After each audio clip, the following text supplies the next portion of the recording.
اهلا ومرحبا بكم. الذكاء الاصطناعي بيعمل ايه او بيفيدني في ايه؟ خلينا الاول نعرف مين هي اشهر شركة ذكاء اصطناعي. اشهر شركة ذكاء اصطناعي هي شركة اوبن اي اي، وهي شركة امريكية متخصصة في ابحاث وتطوير الذكاء الاصطناعي.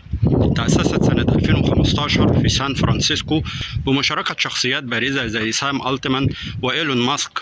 الأهداف المعلنة للشركة هي تطوير ذكاء اصطناعي عام يتفوق على البشر في القدرات العقلية زي التفكير والتعلم والإبداع وتحليل البيانات، وده بيخلينا ما نثقش أكثر من اللازم في الذكاء الاصطناعي ونستأمنه على بياناتنا وخصوصياتنا وصورنا. اشتهرت شركة اوبن اي اي بإطلاق أشهر مساعد ذكي وهو تشات جي بي تي بمختلف إصداراته وديل إي وصورة. نرجع لسؤالنا أول الفيديو، الذكاء الاصطناعي هيفيدني في إيه؟ رقم واحد، في التعليم هيساعدني في توليد المحتوى وإنشاء النصوص وتصميم الدروس والصور والفيديوز التعليمية والأكواد البرمجية والترجمة الفورية.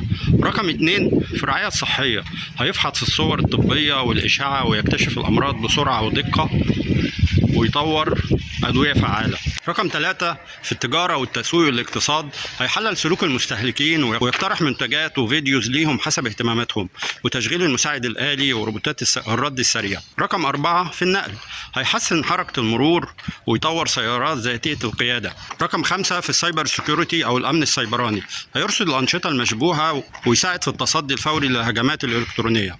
لو شايف المحتوى مفيد شاركه بلايك وشير وسبسكرايب. دمتم بخير.